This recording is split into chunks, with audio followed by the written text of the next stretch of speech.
Hopefully everything is working right. Just logged in right now and just saw. Okay, so we are live. What is going on, everyone? I was going to say welcome back to the show because that's my other channel. But we are going to talk about travel. And I'm going to start doing this on a regular basis. This is actually the first video that I've done on this channel talking about anything. So I'm going to start doing more videos on this channel, and we're going to get into some topics centered around travel. So that's the focus here. So because this is the first time that I've ever logged on and done this, I'm going to wait a little bit for some people to come into the room. I actually didn't promote this out. I should have promoted it on my other channel. That's what I should have done, but I didn't. So we'll just wait organically, and hopefully some people will come in momentarily. Let me see. Maybe I can push out a link really quickly so we can see, get some more people in the room. But as you guys come in, just let me know you're here just by saying hello, and let me know where you guys are coming from. So we're going to talk about the strength of passports. That's what we're going to be focused on in this video. And then we'll go into Q&A and we'll talk about a variety of different things. But I want to tackle this topic because I was just looking at this article that was written about passports. And I thought it was very interesting because the U.S., we didn't fare well. I won't say we didn't fare so well. We have a very strong passport, but there are other passports that are stronger. So I wanted to just talk a little bit about it. Okay, Minister, what's going on? Thank you for stopping by. As you guys come in, as I stated, just let me know you're here. Let me know where you're coming from. So you're from Missouri. Thank you for joining us. We're going to be talking about the strength of passports, and we're going to be talking about the fact that the U.S. we're not at the top, or I shouldn't. We're at the top, but we're not at the very top. And I would think that we would be at the very top, but there are a variety of different reasons why that's the case. So we'll talk a little bit about maybe some of the reasons why that is.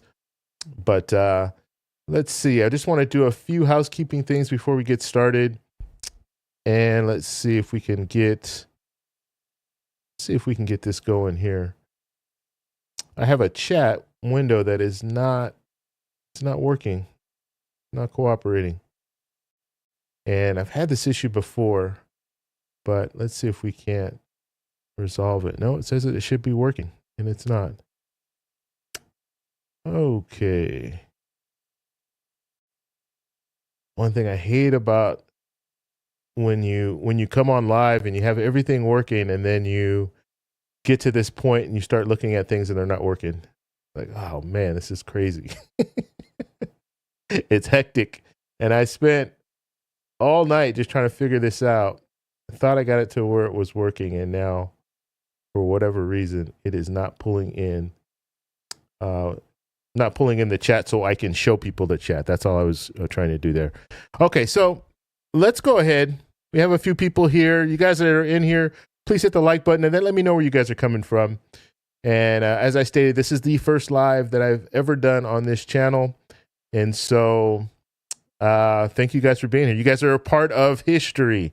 So when I reach 100,000 subscribers, I can always say this was my first live stream, and these were the people who were participating in the live stream. So, and I do remember. So I have another channel. If you guys don't know, I have another channel, and I remember some of the first people that came into my live streams when I started posting over there. So it's you remember those names because it's when you first start doing a live stream on a channel, you're trying to build it up, and it takes time, and so you always remember those first people that came in the room. Okay, let's go ahead. What I want to do is let me flip over to my tablet here so you can see this. And this is a real interesting situation. Okay, let me have feedback here. Hold on one second.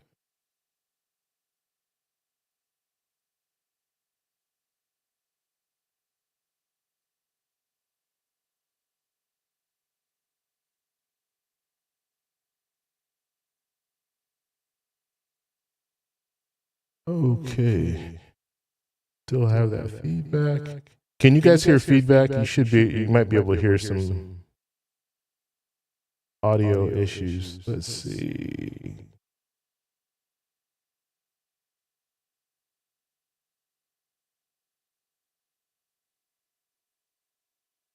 Okay. That's interesting because it doesn't show now. Let's see. Try it one more time.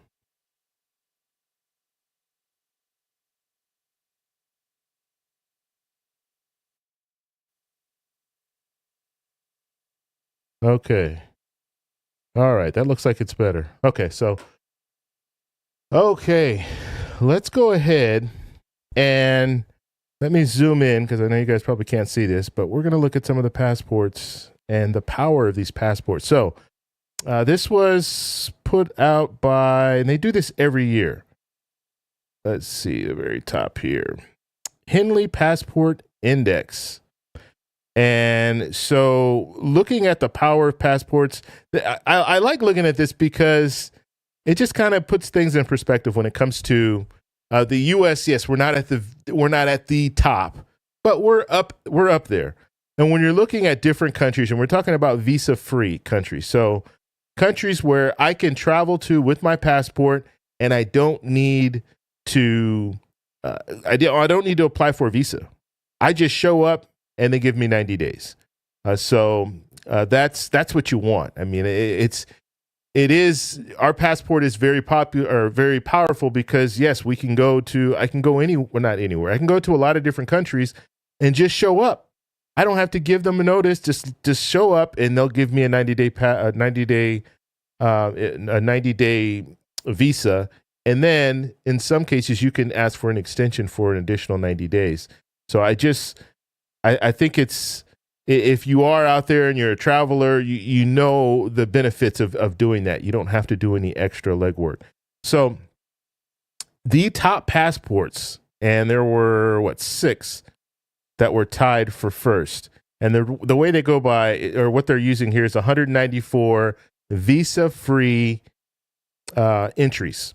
Okay, so number 1, these are all number 1s, but we'll just go down the list. So we have France, we have Germany, we have Italy, Japan, Singapore, and Spain. Those are the top countries.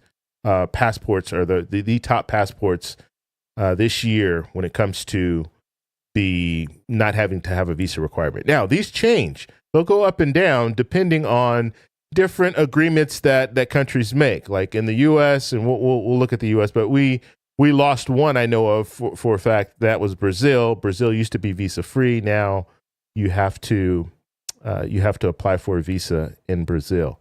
Okay, so let's look at number 2 here. So number 2, we have 3. So we have Finland, South Korea, and Sweden. And then number 3, we have Austria, Denmark, Ireland, and the Netherlands. So that's 192 visa-free countries, and then 193. So we start at 194, 193, 192, 191, Belgium, Luxembourg, Norway, Portugal, and the United Kingdom. And then when we move down to 190 visa-free countries, we have Greece, Malta, Switzerland, and we still haven't said the U.S., right? So we're still working our way down. Now, these are very close, right? So 189 visa-free countries, Australia, Czechia. So Czechia, that's, or Czech, what do they call it? Czechia. It used to be the Czech Republic, and they changed it to Czechia. I don't know why, but they did. New Zealand and Poland. So that's 189. And then here we go.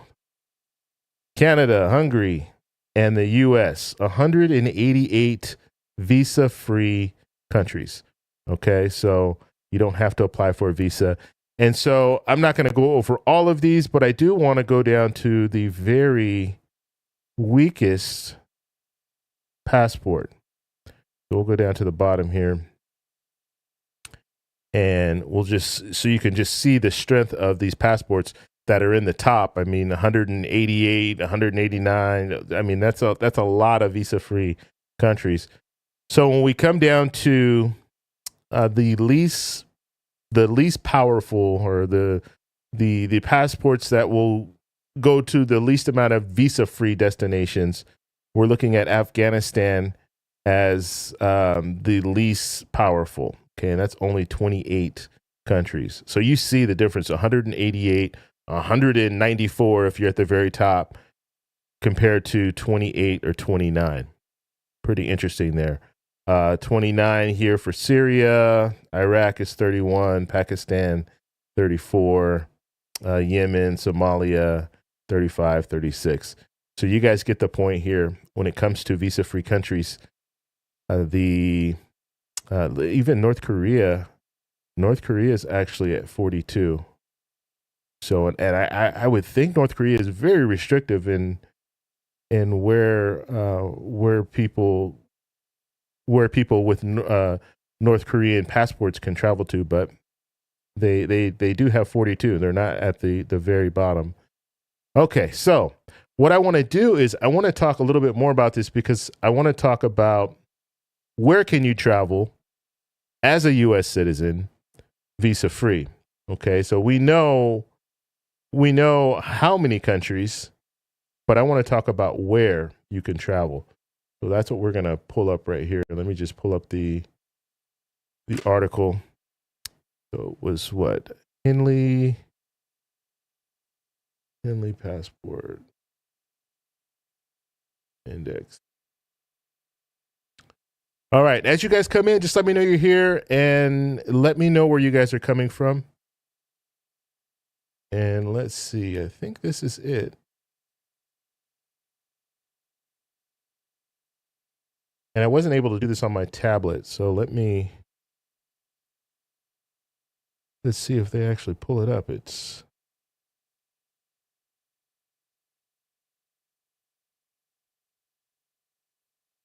okay. They're not showing me here.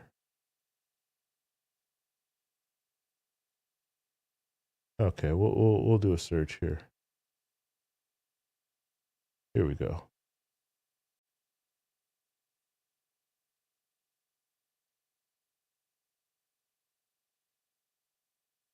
I should have pulled this up first.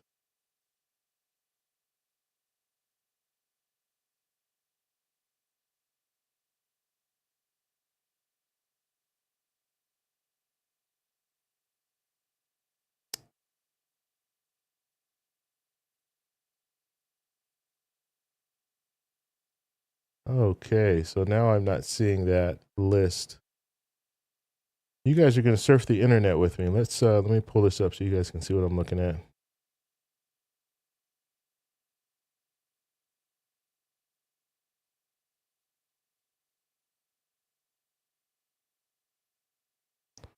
Okay.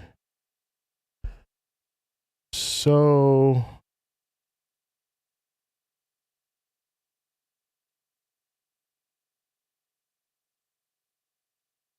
let's just say USA, United States. Okay, so this is what I wanted to show you guys. All right, so right now I can't see the chat. So if you guys, let's see, if you guys can't hear me, or if there are any issues or anything like that, let me pull that off to the side. Just yell something a few times and I should be able to pick it up. Let's just put it that way. You guys are seeing all my stuff in the background here. Let's see, drop that down. I'm going to struggle for a minute. I haven't done a live stream in, wow, it's been over a year, I think. It's been over a year since I've done a live stream. So I am very rusty, but I'm going to be doing a lot on this channel as well as my other channels. So you guys will see more, and I'll get better. It just takes me some time to kind of get used to being live again and being on the spot. And so, okay, what I wanted to look at is I wanted to look at U.S. passport. We rank number 7th, okay? And I want to see where you can travel with the U.S. passport, visa free. And when I say visa free, as I stated, if you guys are just coming in, visa free means I can just show up. I don't have to fill out any forms or anything prior to going to the country. And it's very convenient. I mean, it really is. And I've traveled to a lot of different countries, and I've only done visa free. I've never applied for a visa in any country. So we have a lot of countries on our passport that we can travel to, 188 countries we can travel to visa free. And so what are some of those countries? And what are some of the countries where we can't travel? That's important too. So number one right here, Afghanistan, we cannot travel to visa free. So you have to apply for a visa. Every country is different, but they're going to, I mean, you pretty much, it depends when it comes to how to apply. Sometimes you can apply at a U.S. embassy. Sometimes they're going to want information on you, obviously, and then they'll give you an update as far as if you get approved or not, because they don't have to approve you. Now, the U.S., we're pretty strict when it comes to our visa requirements, and so just like we're strict, you have other countries that are strict as well. So you just have to understand that. So Afghanistan, we can't. Albania. So Albania, yes, it's a visa-free place. Now, American Samoa, ETA. I was trying to look this up, and if you guys know in the comment or in the chat, let me know. I don't know what ETA means. I know they have some other things on here like VOA. That would be a visa on arrival, I would imagine. So when you arrive, you can apply for a visa. But I do not know what ETA means. So if you guys in the chat know, let me let me know what that means. But it's American Samoa, so we should be able to go there visa free. And it does have a check mark, so you can be allowed into the country. I just don't know what ETA means. Okay, so we'll look at some of the more well-known countries. Argentina is visa-free. Armenia, Aruba. Aruba's beautiful. I went to Aruba about 4 years ago. Very small island, but it's nice. It's very nice, peaceful. Very, I won't say it's very expensive, but it's a little pricey. Hotels can go for $400 or $500 on the peak season in the summer, but it's nice. It's a nice place to kind of go and relax. And I some of the beaches there are just amazing. So I highly recommend going to Aruba. Australia, I haven't been to Australia yet, but I do want to go there. So that's an ETA again. I still don't know what ETA means. Let's see. It's estimated time. Oh, estimated time of arrival or estimate. So estimate time of arrival. I know that, but I don't know if that's the same thing. Yeah, Minister, I don't know if that's the same thing, but I don't know. I'll find out. When I find out, I'll let you guys know. But yeah, I know ETA means estimated time of arrival, but what does that mean? How would that correspond to your passport? Unless you have to, I guess, let them know. Maybe that is right, Minister. So you have to let them know prior to you arriving. So you just give them a notification. Hey, I'll be arriving on this. I'll be arriving on this date, because normally visa free, you don't have to let them know anything. You just show up, and when you show up, you get the visa. You go to the customs, their immigration, and they will just say, stamp your passport, and you're in there. So, all right, yeah, that does make sense, Minister. That does make sense. So you just need to know. You need to let them know when you're coming into the country. All right, Bahamas, Bahrain, and that's visa on arrival. So that's the same kind of a situation where you show up, then you apply for a visa, and in those situations, generally they're going to give you a visa, but you still have to apply, but when you get there. Okay, Belize. Now I want to go to Belize. I might start talking about some of these countries because some of these countries have been on my list. Belize is one of them that's on my list. I want to travel there. I've been traveling I've been traveling in Latin America, but mainly only, well, I've been traveling a lot to Colombia, but I've gone to Costa Rica. Um, and I want to travel to some of the other countries in Central and South America. And Belize is one of the countries that's on my list. However, I was doing some research on Belize. They have just changed their visa requirements, or not visa, their residency requirements to pull in more foreigners. And so they've made it easier to get a visa. I keep saying visa, to get residency in Belize. So that's very interesting to me, because I know right now there are a lot of people, foreigners, that are going there and they're buying up land, because Belize is beautiful. It has, you're right on the water in a lot of areas. And so you have people, foreigners, that are coming in and they're buying land in these different areas, and they're starting to develop these areas. And so I would say 10 years, 15 years from now, it's going to be a really nice destination, because you're going to have a lot of beachfront properties. So I want to go out there and just see how it is. It's kind of, from what I've heard, it's like a Caribbean vibe.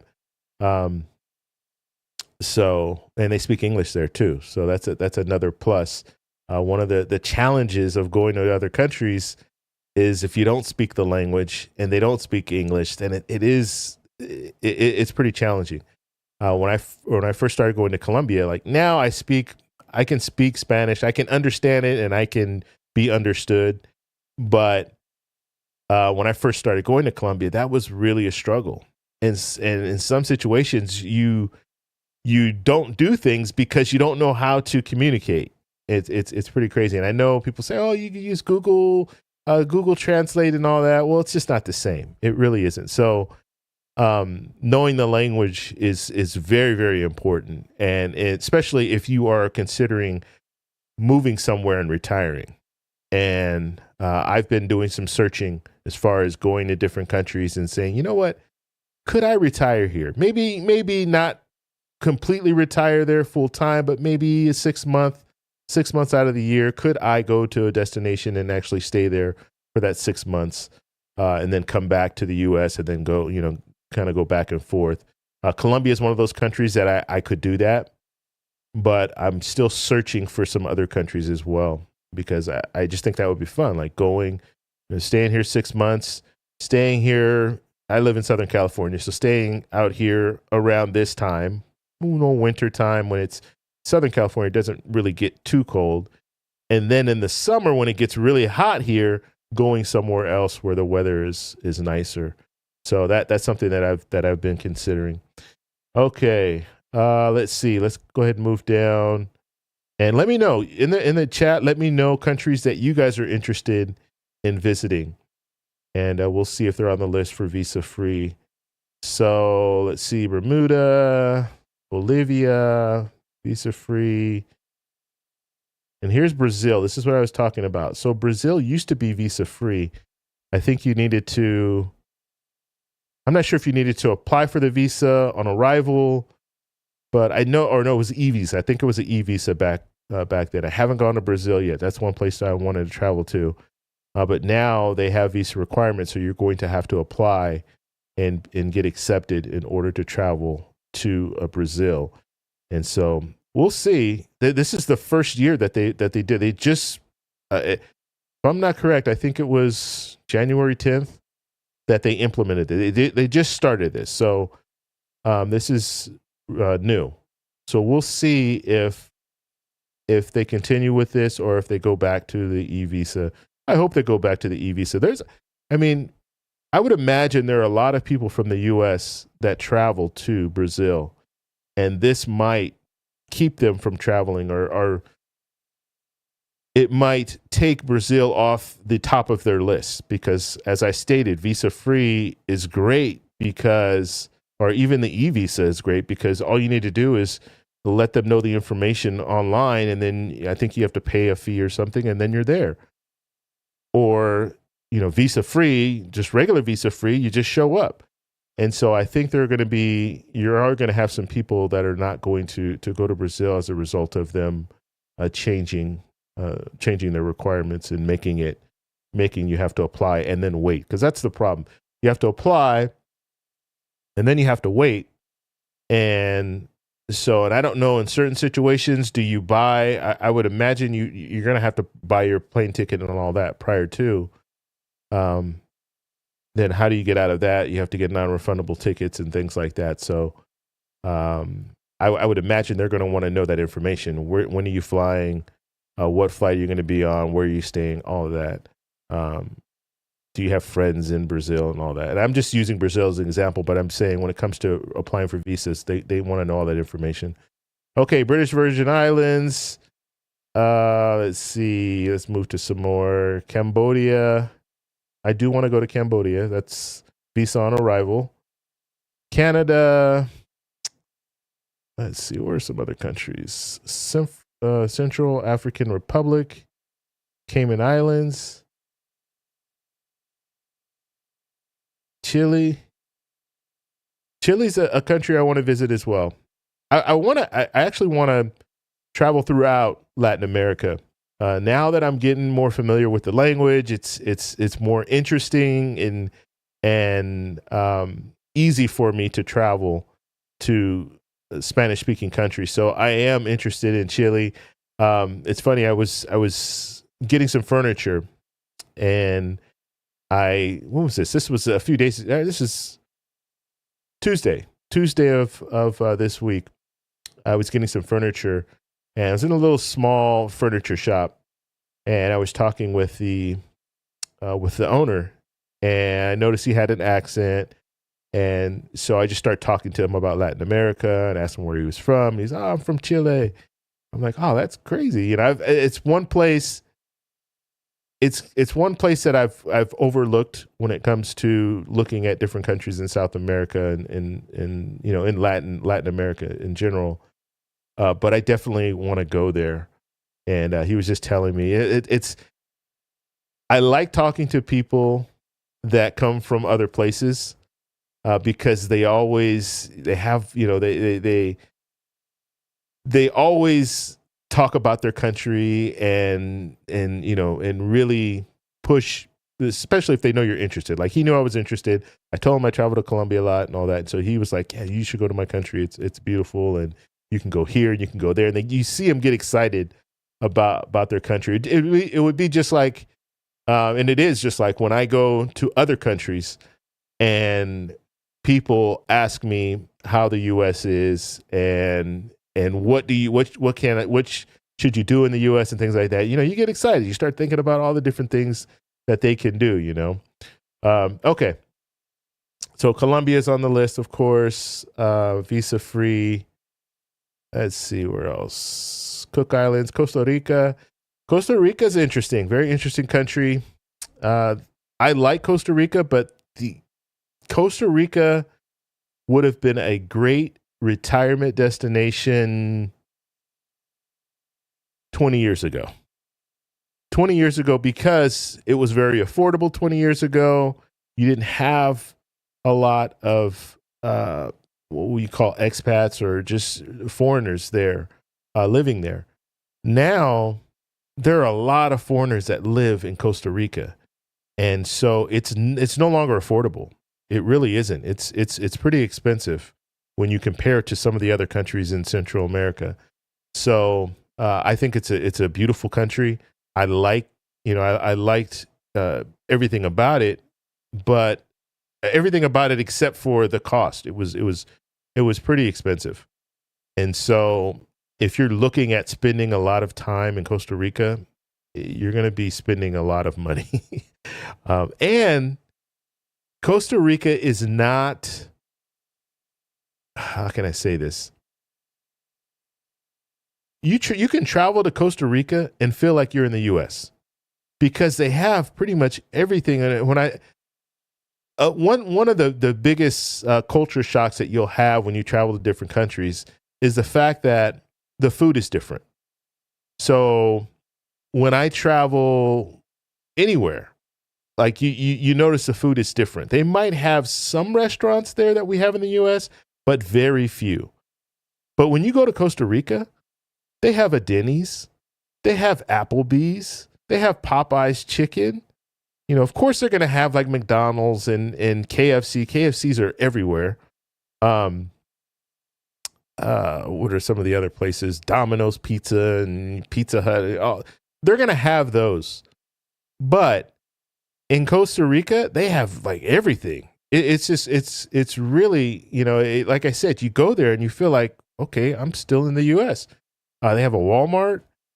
And so I like going places where you feel like you're in another country. In Costa Rica, I actually felt like I was still in the US because they had so much. And you have a lot of foreigners there. And that's the reason. You have a lot of foreigners there, so that they're catering to the foreigners that are there. But beautiful country to visit. But staying there long term, I think would get to be very expensive. And if you're thinking about buying property and stuff out there, it's going to be very expensive. Okay. Let's see. Croatia. So Cuba, we know Cuba's not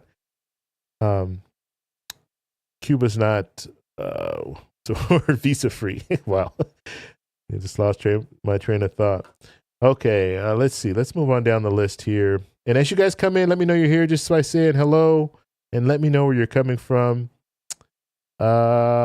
Denmark, Dominican Republic, Ecuador. So all these countries, Latin countries, I'm very interested in going to. So Dominican Republic, of course, I'll go there. Ecuador, I'll go there as well.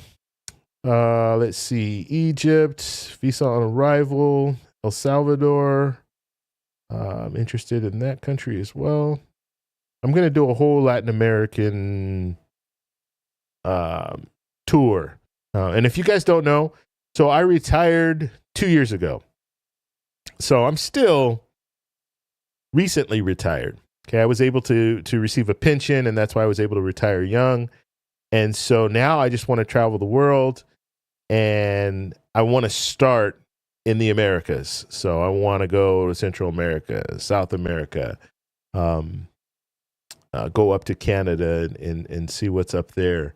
But that's my plan for the next several years. And then I want to branch out and go to some other areas. Now I might not do it in that order where I'm just going through all South America, Central America. I might jump over to Thailand and then go to some different places. I've been to Thailand before. Really like that country, but I want to go to Bali and some of these other countries that are in that area. I also want to go to Australia, the Netherlands. So I want to get around, but I kind of want to, since I know Spanish, I want to go to countries where I can use that. And I say no Spanish. Since I'm learning Spanish, because I'm still learning, since I'm learning Spanish, I want to go to some of the countries where I can utilize what I've learned. Okay, so Finland, France. I've been to Paris, actually. So France is visa free. And I got to tell this story. So when it comes to Paris, I went there, but I only went there for 5 days. That was a huge mistake. I should have gone for at least, realistically, I should have gone for like 2 weeks. But I actually got there by mistake, if that makes sense. And we'll come off this and come back. I want to just tell you guys a story. And then we'll come back to that. So the story's, I'll keep it short, but it is a little long. But you guys are going to enjoy this story and just see how lucky you can get if you do things at the right time. So if you guys, and I don't talk about this, so this is actually the first live stream, but I'm going to talk about this more on this channel. I use credit card points. That's how I travel. So travel reward points, basically. And This was back in, I believe it was 2000, I want to say 2015 or 2016. Yeah, maybe it was 2016. I was just starting out with these credit cards. So basically what you do is you get a credit card and you get these travel credit cards. These travel credit cards they will have what they call a minimum spend. So they'll tell you, okay, you know what? If you spend $3,000 in 3 months, we will give you 60,000 points or 100,000 points. And they do that to get you to use their card, right? Now, of course, what they want is they want you to use their card and not pay it all off in full, right? They want to get that interest on you. So they want to, spark you or get you to entice you to use those cards. And so if you play the game correctly, the right way, you get the credit card, you hit that spend limit, and then you pay off your credit card every month. You never carry a balance, so you never pay interest on those credit cards. Most people don't do that. And so the banks, even if you're one of those people like me that does it every month, I pay it off every month, so they never, I don't pay any interest on those credit cards. The credit card companies, they still come out on top because you have people that will not pay their credit card off in full. They're going to pay a little bit and they're going to start paying that interest, as well as just the transaction, just for a store to have the machine that collects the credit card, I can't think today, but the credit card reader, just for them having that, allowing for that transaction to happen in their store, they pay a small percentage. Okay. And so the credit card companies are getting money from the store, as well as they're getting money in interest because people generally do not pay their credit cards off in full. So I started that back in 2015, 2016, earning points. And I was I started following the points guy. So if you guys are interested in travel credit cards, go to his channel, go to his website, the points guy. And he's been around for a while, and he talks about the best credit cards to get, travel credit cards to get, and point values and all of that stuff. Also, another good resource on YouTube is Ask Sebi. If you go to his channel, he talks about credit card points. But and I actually used to talk about credit card points. I'm going to start talking about it more because we're going to be talking about travel. And one of the biggest barriers to travel is money.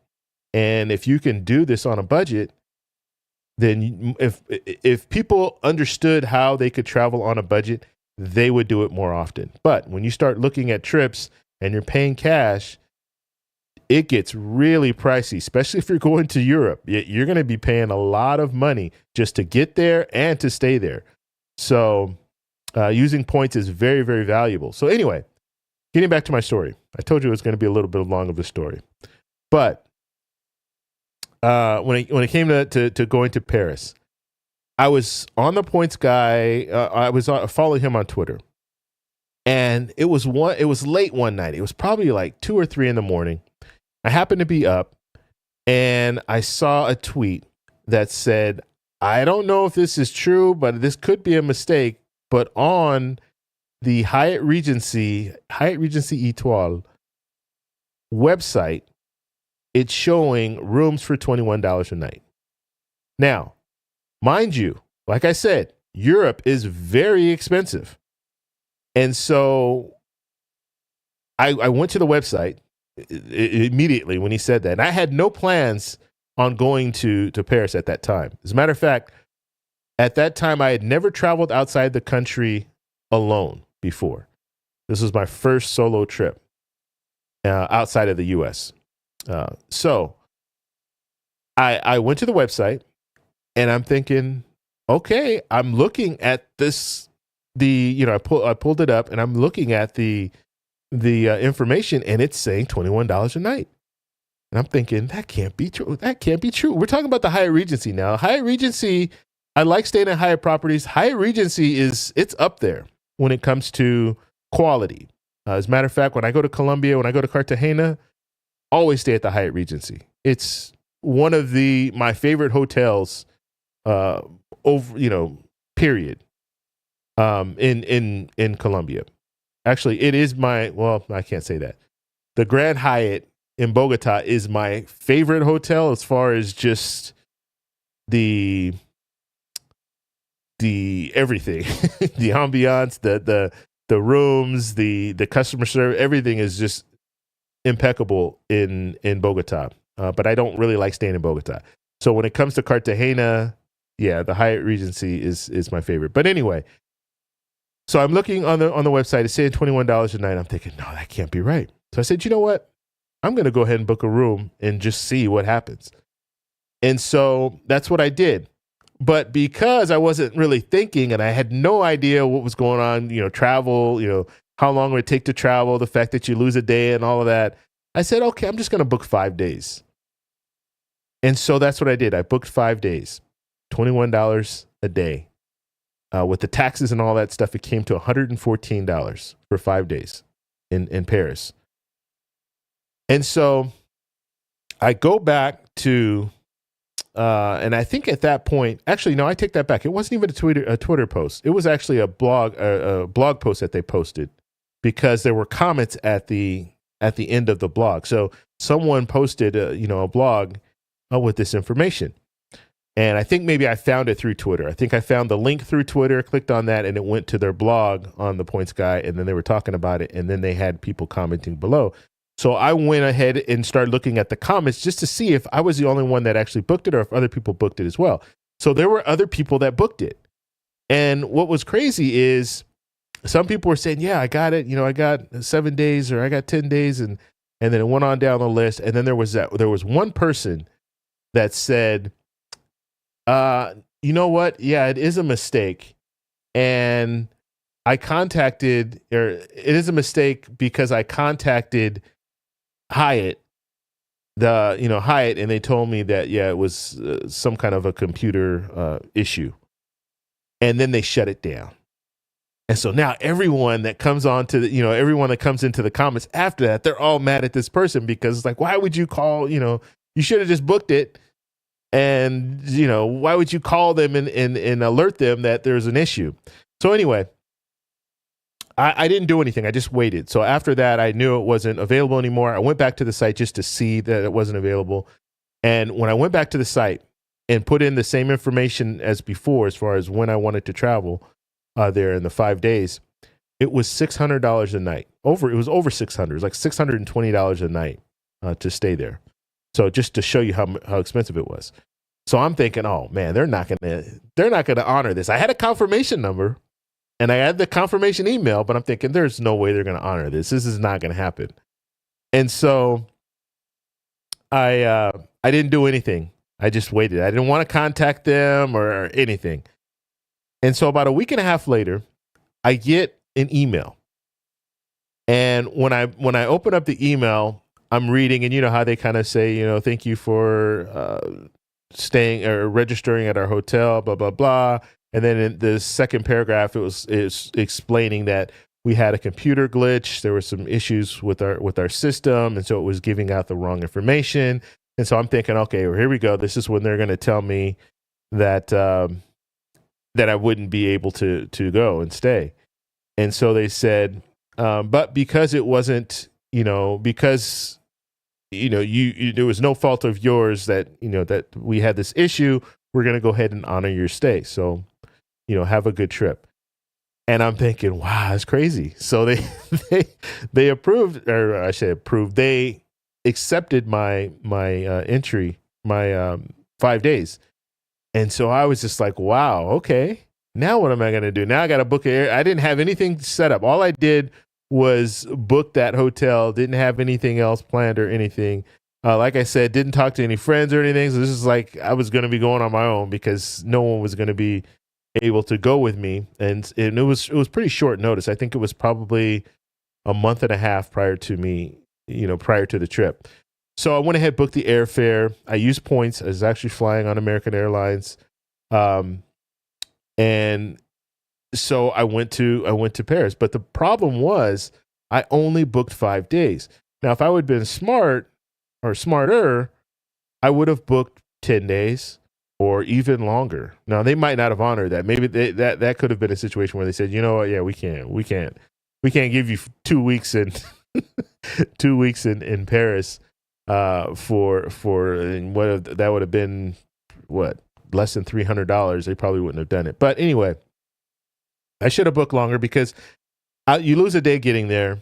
And so I really only had a couple, maybe 3 days, because you have a little bit of jet lag and all that. So 3 days to really do things. So I did get out there. I went around and did some different things and went on some different little tours. And I had a good time, but I didn't have enough time. And so if I ever have an opportunity like that again, I am definitely going to try to book more days. But this happens. This stuff does happen. And I really appreciated the fact that Hyatt, they honored it, right? Because they could have easily said no. And so it was a good thing for them. Well, I shouldn't say good thing for them, but they earned a loyal customer. That was back in 2016. I've been a loyal customer of Hyatt since then. And any opportunity that I get to stay in a hotel, I'm looking for a Hyatt hotel. And when I was in Thailand, I stayed in a Hyatt hotel. Aruba, I stayed in a Hyatt hotel. As I stated, Colombia, any opportunity in Colombia, because Colombia, they have 3 Hyatt properties in Colombia. And then they have one that's like a Hyatt partner. So it's another company, but it's a partner of Hyatt. But when it comes to any opportunity, wherever I'm going, I'm going to stay at Hyatt. When I was in Costa Rica, I stayed in a Hyatt property. So I'm loyal to them, and mainly because, well, there's 2 reasons. Their customer service is great. It's in my opinion, it's better than the competition. So when we're talking about Marriott, we're talking about IHG. What's the other one? Hilton. Their customer service at Hyatt is very, very good. And I'm talking about customer service when you call them on the phone, as well as when you're actually there. Customer service is really good. And I like their properties. You kind of know what you're going to get. So if it's a Hyatt place, I know what I'm getting at a Hyatt place. A Hyatt place is kind of like, I guess you can compare it to kind of like a Courtyard Marriott. But you know what you're getting. And so, and they're usually, the Hyatt place is usually, it's a smaller hotel, more affordable. Now they will give you, they offer you free breakfast and things like that. They don't have a restaurant, like a full-on restaurant there 24 hours a day. They don't have stuff like that, but they do have breakfast, and they'll serve that in the morning. So, I've been a loyal customer of Hyatt ever since then. And anytime I have an opportunity, I'm going to stay there. Plus, I have a lot of Chase credit cards, travel credit cards, and Chase is a partner or Chase and Hyatt, they're partners.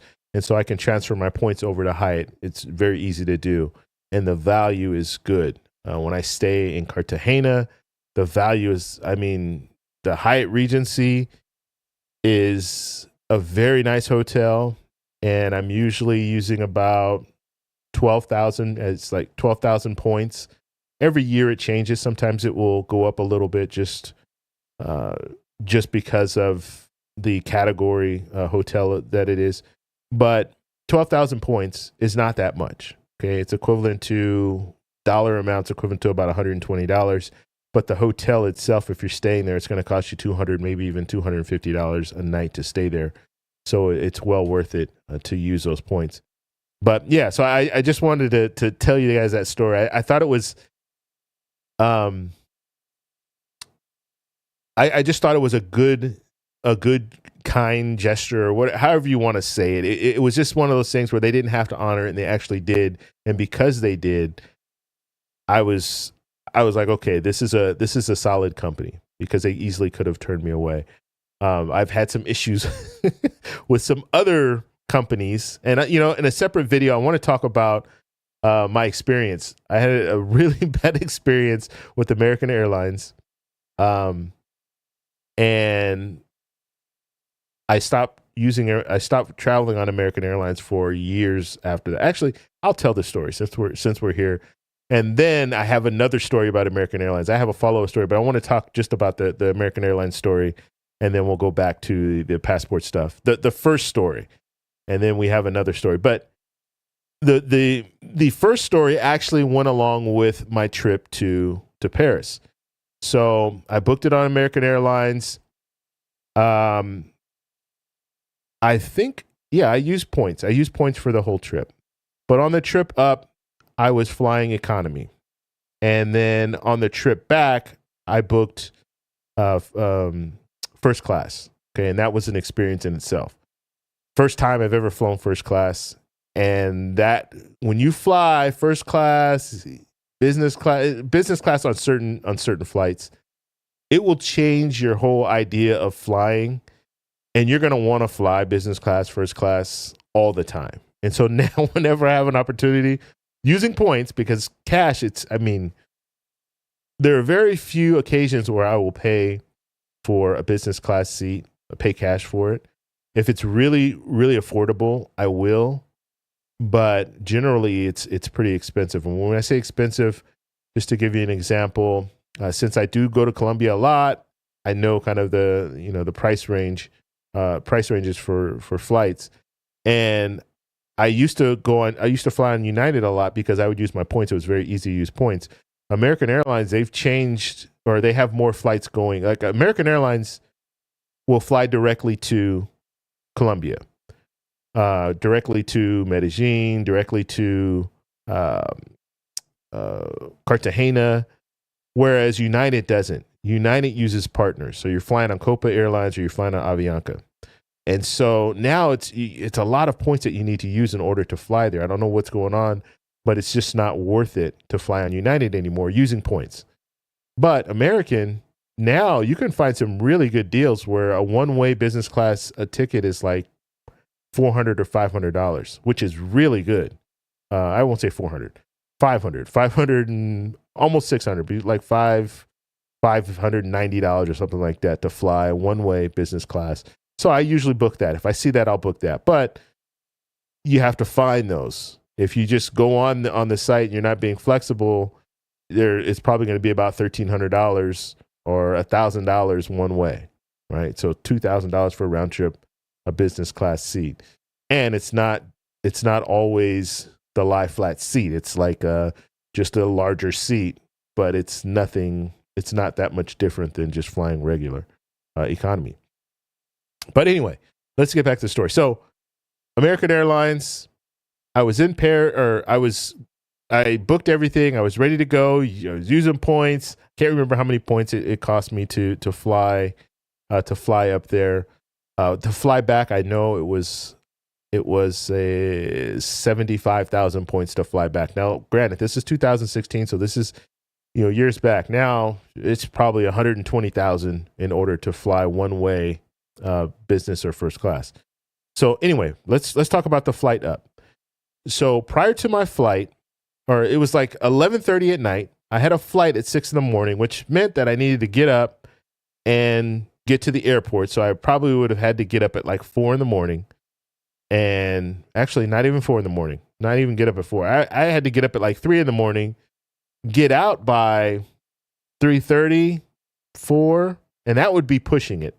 I can't remember when I actually got there because we had a change, but at 11:30 at night, I get an email that said that my flight was canceled and they were going to put me on a different flight. But that was at 11:30 at night, and it was an email. They didn't call me, text me. They had all that information. They didn't do any of that. They didn't put it on, it might have been on the app. I don't even know if I was using the app back then, but they didn't notify me in an appropriate way, in my opinion. Email is not appropriate because who checks their email at 11:30 at night? I'm the only one that does that. So I'm thinking right before I go to bed, let me just make sure everything's okay. So I check my email. I happen to see this email saying that my flight was canceled. And so they said that they were going to rebook me. And so at that point, I waited for about an hour. So it was about 12:30. I didn't get any information saying that, I was thinking they would call me or something. They didn't. So I called them. I say, hey, it looks like they canceled my flight and they said they were going to rebook me. She was like, oh yeah, we had to cancel the flight. Let me see if I can get you rebooked. So they hadn't rebooked me at that time.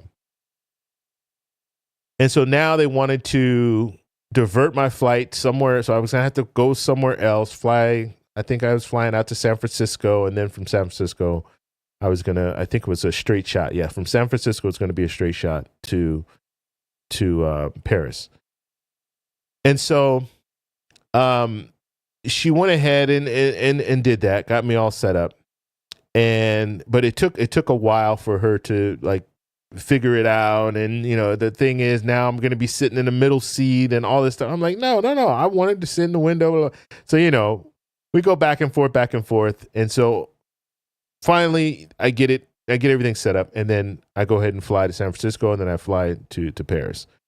So that was the first thing. I was really, the flight was great. I think it was on that Dreamliner, 787, the Dreamliner plane. So it was really a nice flight. It was the first time that you get in the plane and they have those the little windows, and usually it has a little shade that you pull down. Well, this one just had a little button, and it took me, I think our flight was over 10 hours, but it took me, I didn't know. I didn't know how this stuff worked. I wasn't really into the whole planes, and now I'm more into planes and I know kind of what to expect. That, mind you, this is like my first, I had only traveled outside the country one other time, and that was to Colombia. And that was,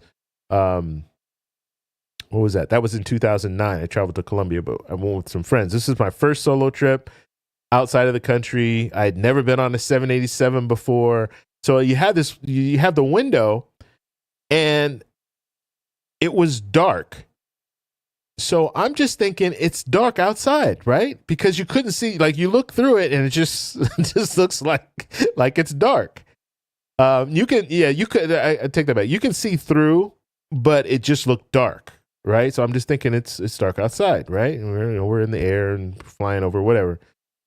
So 10 hours later, I'm looking at my watch and I'm thinking, okay, well, I know the time changes, but it should be daylight right now. And what I didn't realize is it had one of those smoky glass windows. And so you just press on the button. So there's no shade. You just press on the button, and then it slowly starts to lighten up. And it was completely daylight, but I thought it was still nighttime because the window was so dark. And so that was the first time I experienced that. I'm like, wow, that's pretty crazy. But anyway, so get to Paris, have a great time, enjoy myself. And then I had to book my flight home. And so when I booked my flight home, or I already booked the flight home, so I had to fly back home. So I flew on British Airways, first class. An amazing experience. It was the best experience, like as far as being, and I'm a guy, so I'm not really into being pampered and, going to the spa. And I don't need that, right? Most guys, we don't need that stuff. But it is the most pampered that I felt ever. Like, it was just crazy how much they took care of you. And I tell this story. I've told this story before.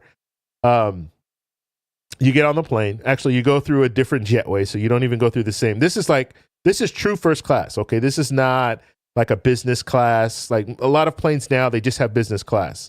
They don't have a true first class experience anymore. This was on a 747 true first class experience. So you go on a separate jetway. So when you go to the plane, you have two jetways. You have the first class jetway, and then you have the all the other, business class, economy, that jetway. So anyway, you get on the plane, and so already coming through the jetway, they all know that you're in first class because you have to show your ticket before you get in there. And so they're all treating you, oh, okay, where's your seat? Let me take you to your seat. So she takes you to your seat, and then she comes out. She brings you full-on pajamas. And of course, she offers you something to drink and all of that stuff, right? And then she comes back, and I want to say there was maybe 6 or 7 of us in first class, and there's probably 12 seats. And so there was one flight attendant that was taking care of two of us.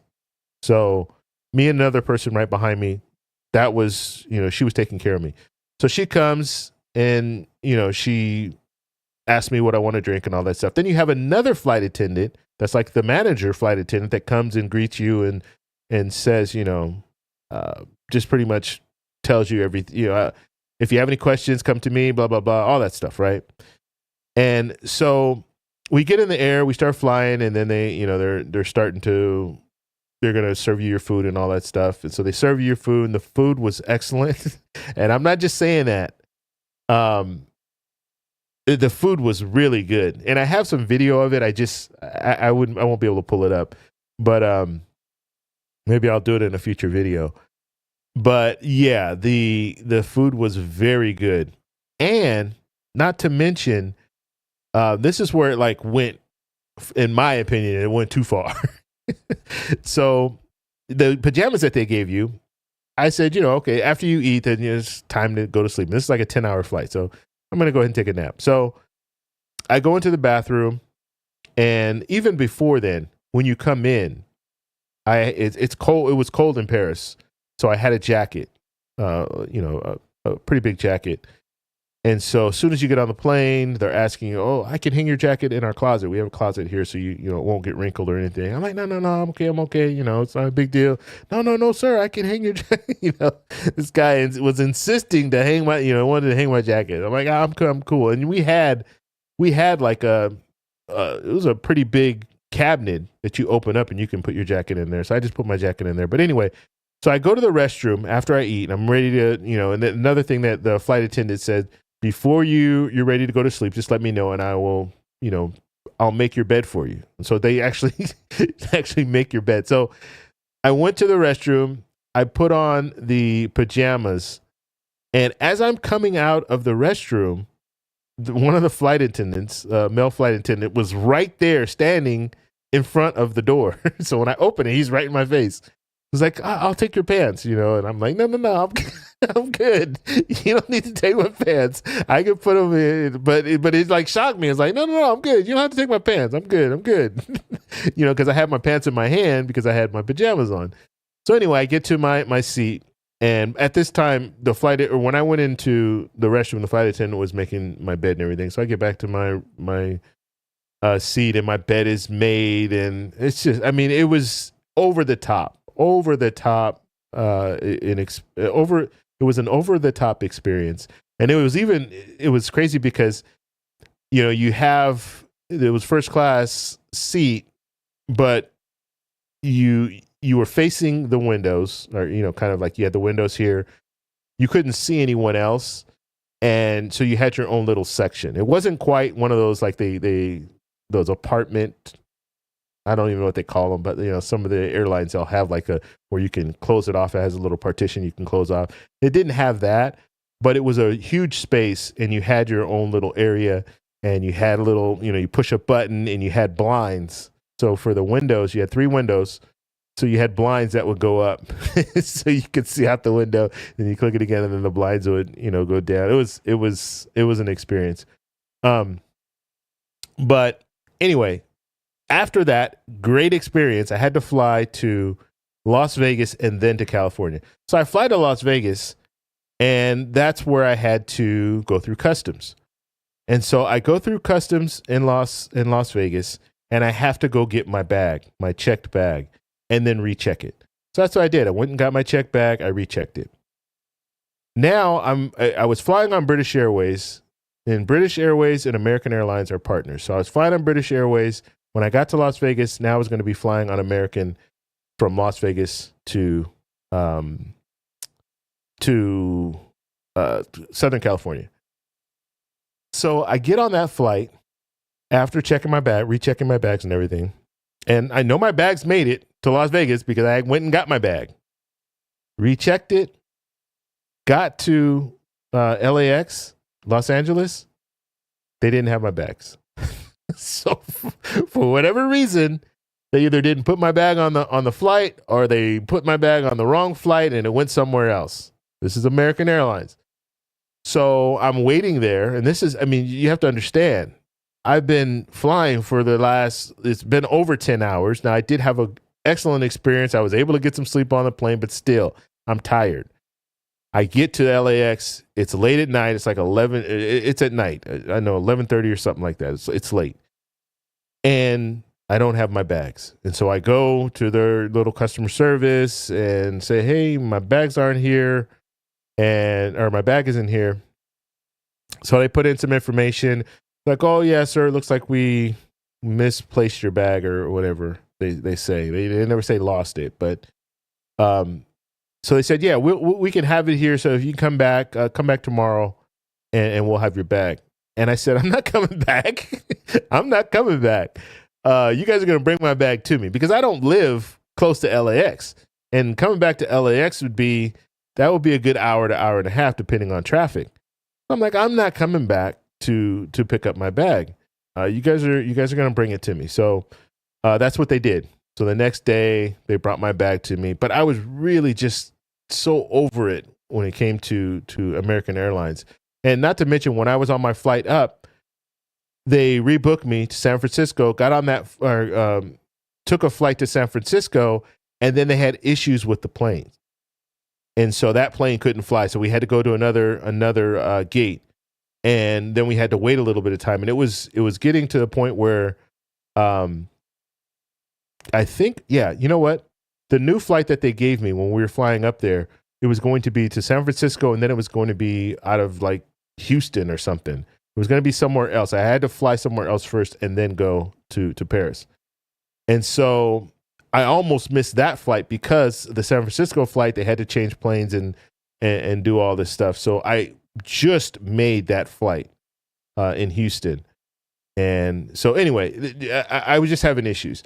And so I stopped flying on American Airlines. I was done after that.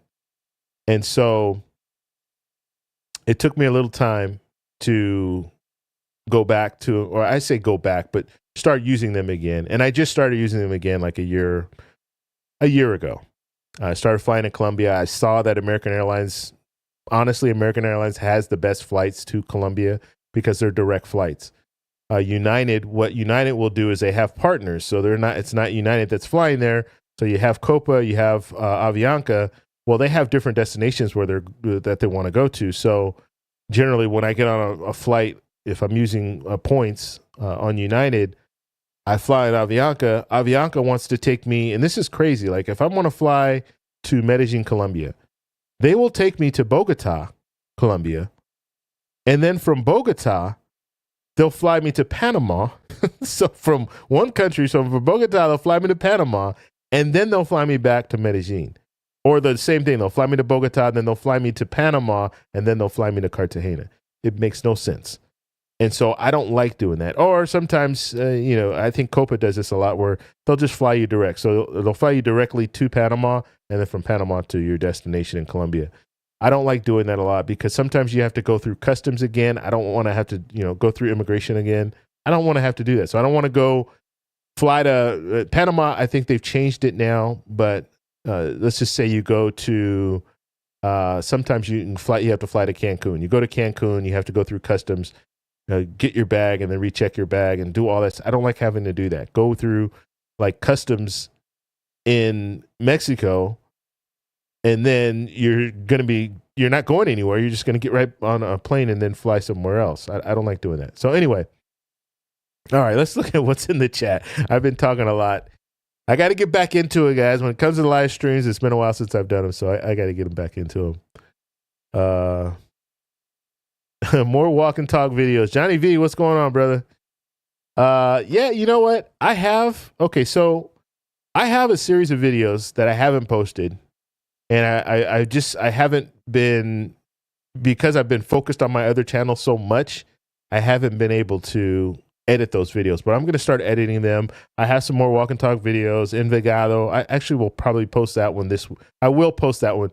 I'm not going to say probably anymore. I will post that one this weekend. So there's a video on Envigado in Colombia. So it's a city close to Medellin. So most people, when they think of Medellin, they think of Medellin as all these different, there's smaller cities in that area that people don't really know too much about. Envigado is one of them. And so I did a walk and talk there where you just kind of walk the streets and talk. I had a buddy, a guy that I met there that lives there. And so he took me to Envigado. So we'll do more of those. Okay. Blindu says, greetings, stay blessed. Thank you, brother. Let's see. And same thing happened to me with American Airlines. Email came through at the last minute. I just happened to look at it in the email. So yeah, that was the 2014. So Blindu had the same situation where they're sending you emails. I don't understand that. I don't understand that logic. It doesn't make any sense. And I would imagine one thing that I would recommend. I'll say this. I recommend if you're flying, use their app. So, and I didn't do this always. Like I do it now, but before I wasn't doing this. I wasn't downloading their app and then having everything on their app and getting my digital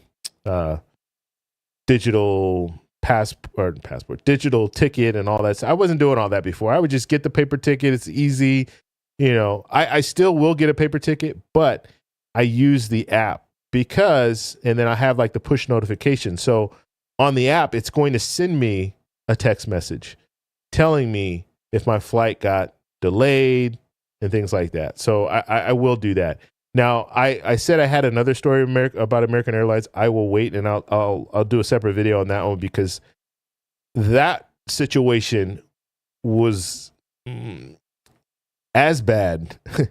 It was as bad as this situation that happened in 2016. And this situation just happened. It just happened on my last trip to Colombia. So we're talking December.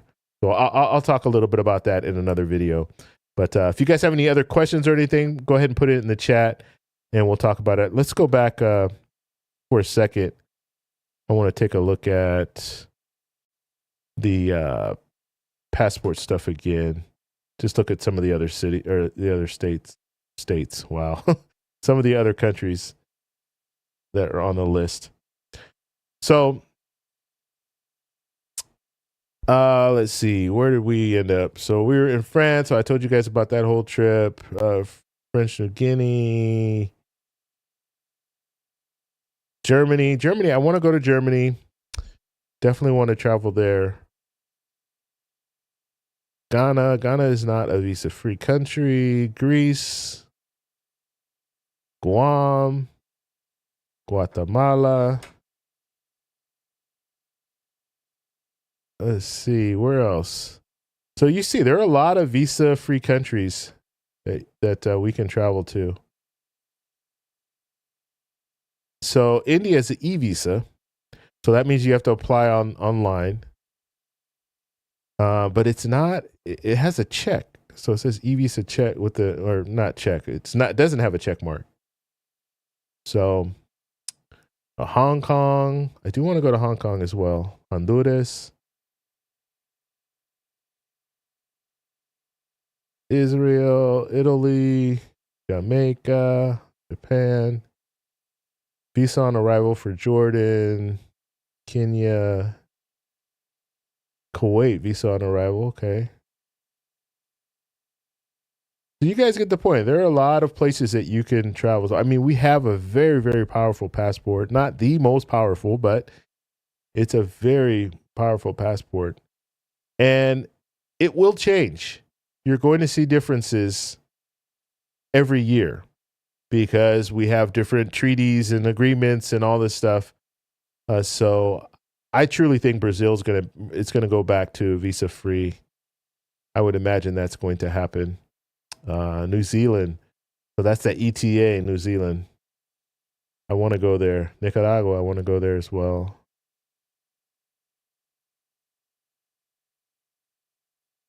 Philippines, Peru, Paraguay. I don't even know why Puerto Rico's on here. It's a territory, I guess, yeah. Because American Samoa was on here. Okay. Puerto Rico, I like Puerto Rico, but Puerto Rico is expensive. Man.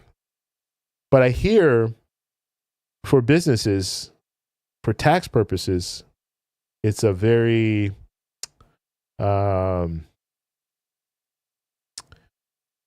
it is attractive. I'm trying to think of the words. It's attractive to people because of the tax benefits of living there if you have a business. Okay, Portugal. I definitely want to go to Portugal. So Samoa. Okay, so you have American Samoa and then you have Samoa. I didn't know there was a difference. I learned a lot just by looking at some of this stuff because I didn't know there was a difference between Samoa and American Samoa. So I'm assuming American Samoa is the territory and Samoa is a separate country. I don't know. If you guys know in the chat, let me know. Saudi Arabia, Senegal, Slovenia, Slovakia. Well, we can go a lot of different places. South Africa, I want to go there. Spain, that might be on my list this year. Yeah, there are a lot of places I want to travel to. Thailandia. All right, so you guys get the point. There are a lot of different places. I do want to talk a little bit about Thailand before we go. If you guys have any questions, let me know as well. But Thailand. I went to Thailand. It's been a little while now. Went to Thailand 2018, 2017 or 2018. Had a great time in Thailand. Thailand's one of those countries where you can retire there and become an expat if you want. I don't know as far as the requirements. I don't know what the requirements are anymore. But it is it's a beautiful country, beautiful islands. Oh my God! You go to some of these islands in Thailand, it's they have James Bond Island, and it's an amazing scene. Just looking at some of the beaches, and it's just, I mean, it's a really nice, beautiful country. The only problem that I had with Thailand when I was there, the food. And I had in my head, now watch all these Bourdain videos of food and stuff like that in Thailand and in some of these other countries. You see them out there eating on the street and the street food and all that stuff. Man, when I got there, I was already like, oh, I want to do this. I had my camera, I wanted to record it and all this stuff. When I actually got there and saw the food on the street, I couldn't do it. I couldn't do it because it just, and this is not all the food, but some of the food, it had been out there for a very long time, and you could tell just by looking at the food, right? It was almost, some of it it almost looked plastic.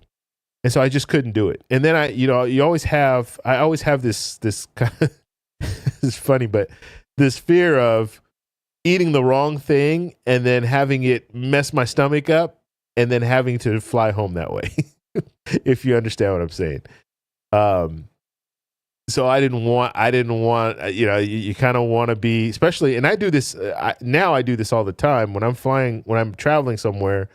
If I'm going to eat anything that's kind of suspect or food that I don't know how it's going to react to my stomach, then I'm going to eat it right away. Like when I get there, have a few days before. I'm not going to eat it right before I leave. Is basically what I'm saying. Like the night before I leave, I like to eat stuff that I'm familiar with. If that means I'm going to McDonald's, if that means I'm going to some of these places where I'm familiar with the food, that's what I'm going to do. I'm not going to eat food off the street the night before I fly. Just because I don't want to be in that situation. There was a guy, we were on our way back from Costa Rica. I felt so bad for this guy. He was a young guy, probably in his 30s. And we were on our way back. So we get on the plane, and you know how they go through all the warnings and all that stuff.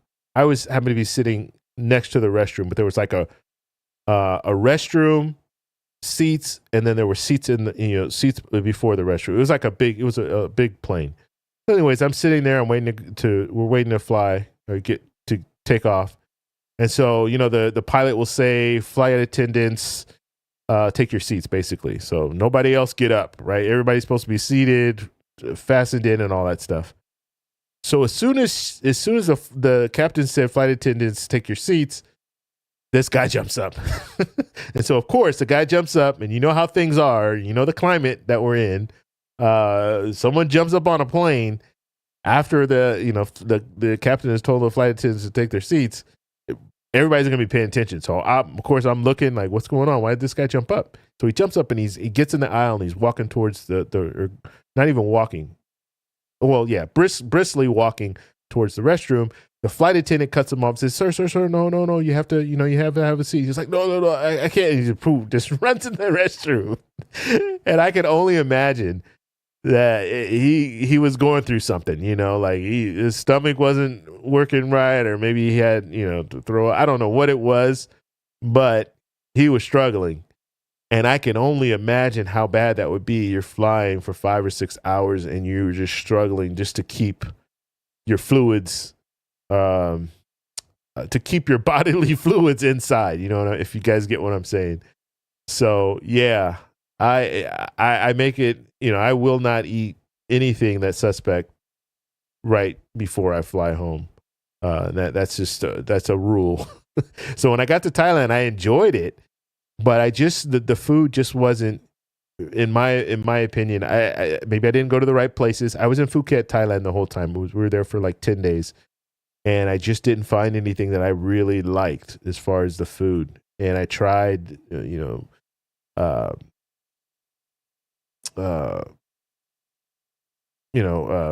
I can't even think of what do you call it?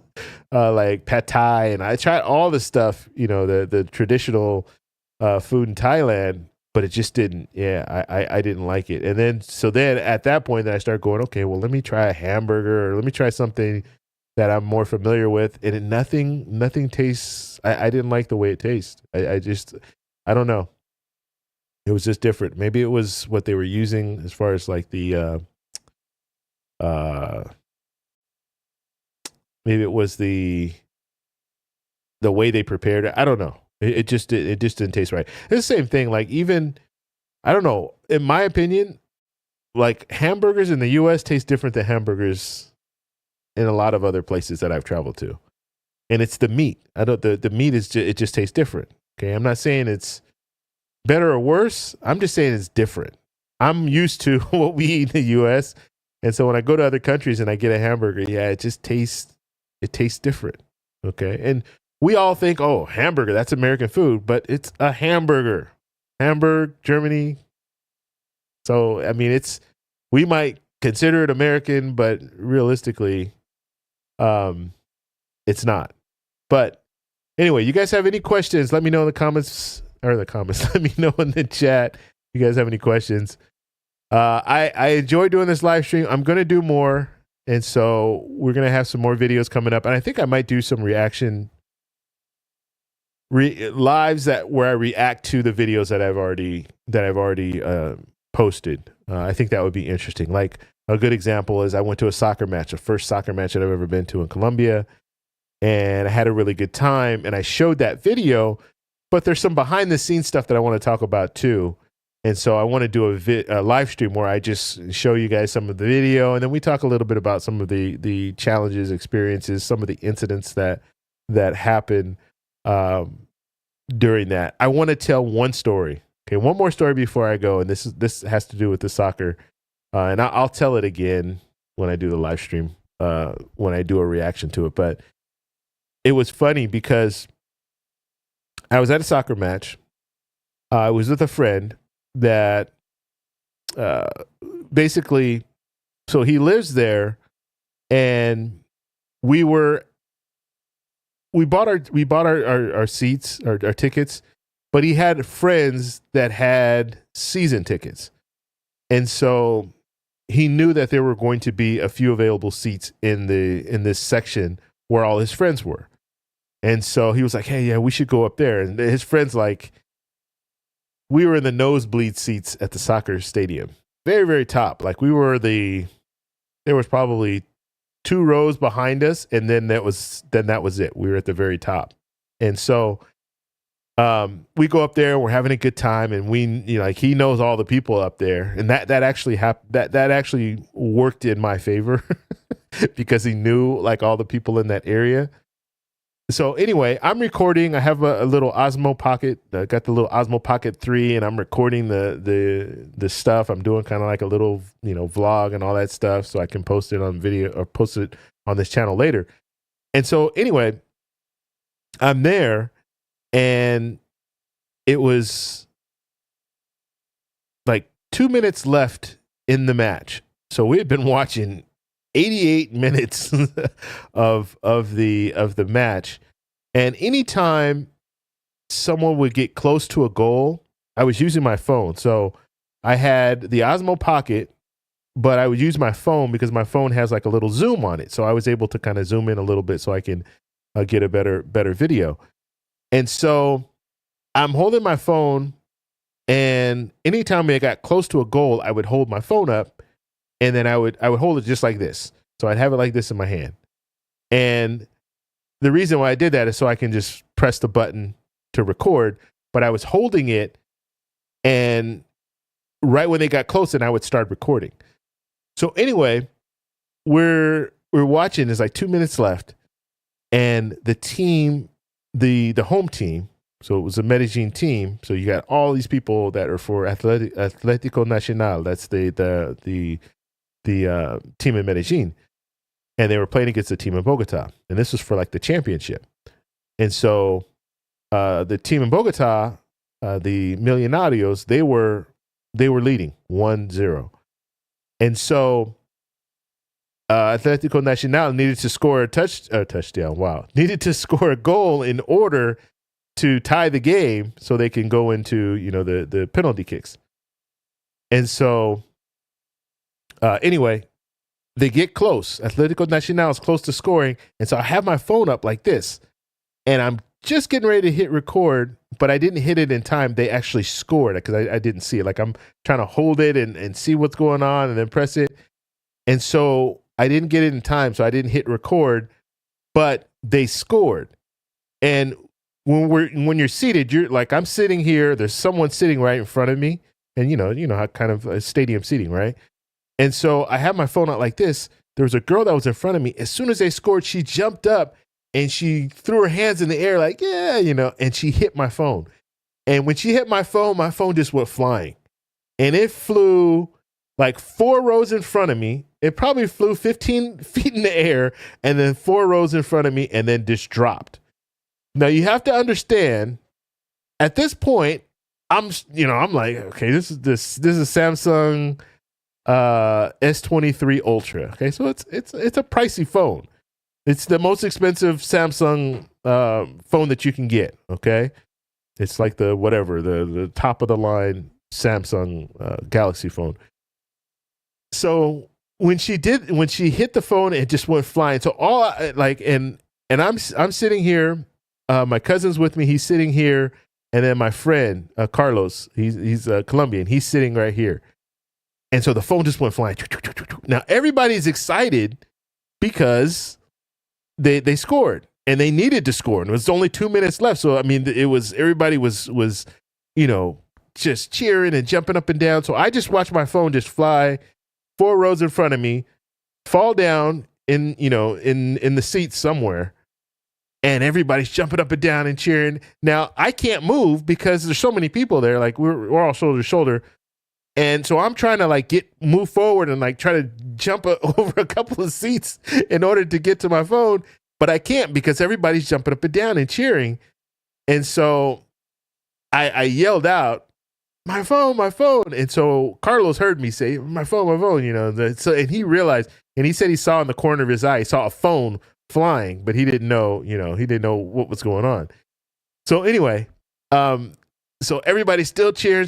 They probably cheer for like 30 seconds. And I'm like thinking, where's my phone? I'm looking for it and I can't see it. and I'm trying, there's 4 rows in front of me, so it's impossible for me to see it anyway. And so Carlos jumps a seat, he jumps a row, and then when he jumped a row, then he's like telling the guys in front, hey, where's the phone? Do you see a phone? Do you see a phone? And so fortunately, there was a guy down there. He saw the phone, he grabbed it, and he gave it to Carlos, and Carlos gave it to me. I'm like, oh my God, got my phone back. But I'm thinking, oh, that phone is gone. That phone is gone. And I'm really fortunate that when she hit the phone, it went forward, because if she hit the phone and it went backwards, there was only, like I said, we were in the 3rd row from the top. So there was 2 rows behind us, and then it was just, it was a fall from the top of the stadium all the way to the bottom of the bottom of the stadium, bottom of the ground. So I would have lost that phone, and it would have been damaged anyway. But anyway, yeah, it was it was funny. It was funny, and I got the phone back. This is the phone right here, and it was fine. I mean, there was no damage or anything. I had a case on it, but it was just, man, it was the funniest thing. And after it happened, it was just funny.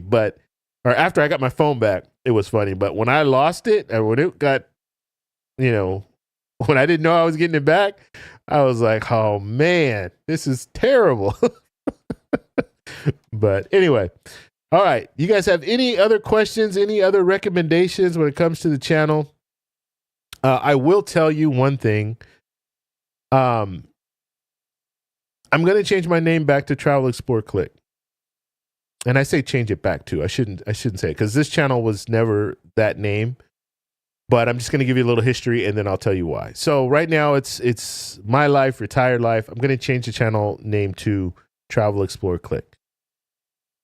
And the reason why I'm doing that is because that was initially my name for my other channel. And I changed that channel name to the TEC show. So the Travel Explore Click show.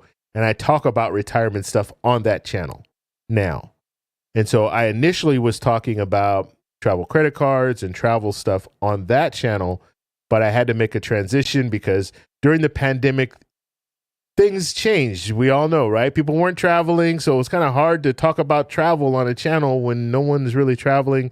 It's hard to talk about travel credit cards when no one's getting credit cards for, I mean, a lot of people weren't getting credit cards, period, because a lot of people were losing their jobs, but no one was getting credit cards, points, talking about earning points and stuff like that, because it was just, the climate was off. I mean, everybody was locked down. So things were different.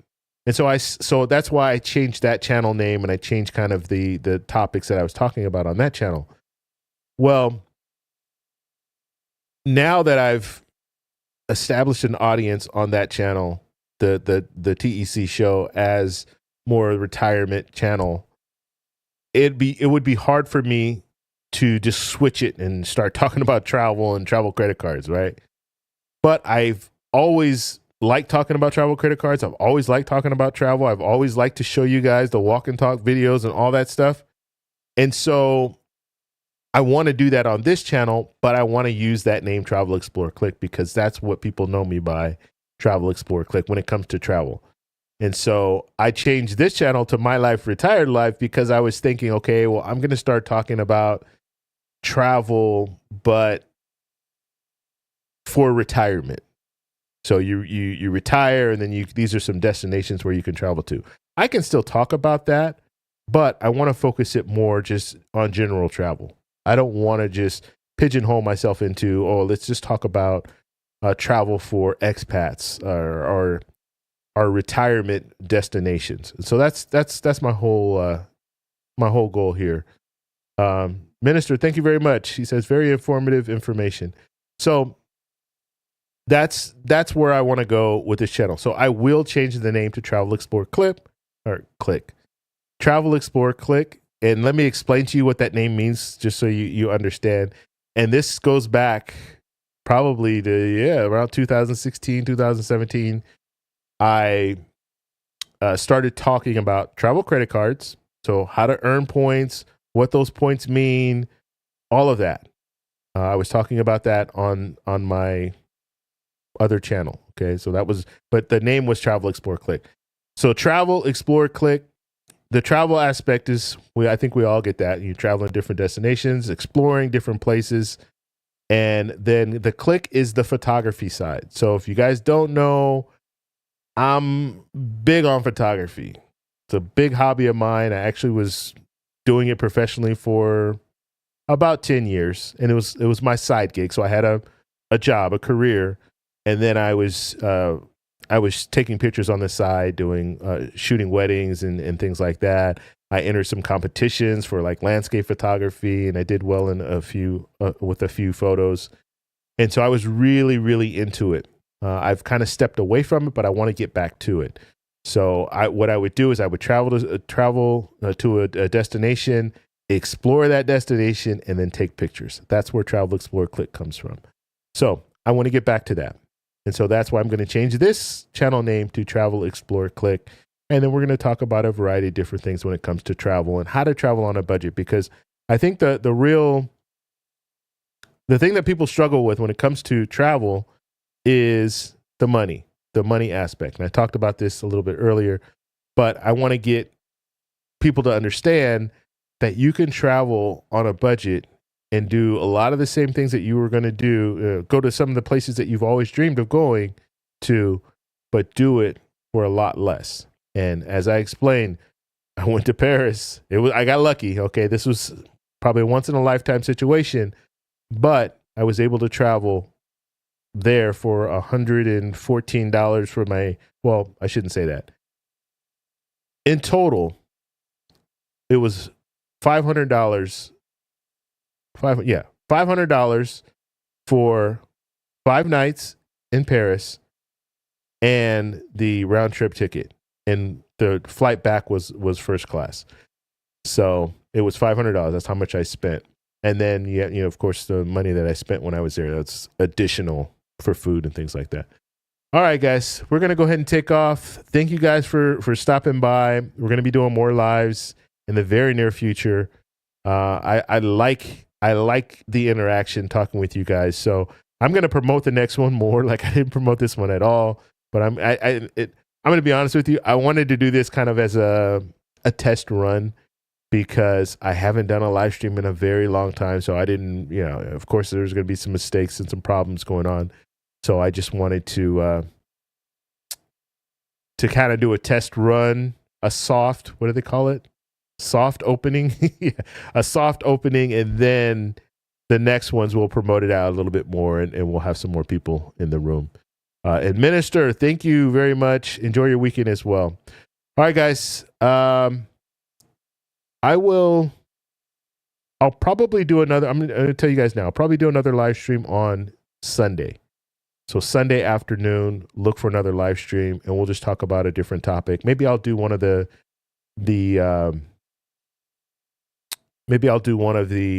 reactions to a video that I've actually posted, and we'll talk a little bit about kind of behind the scenes and answer some questions that you guys might have.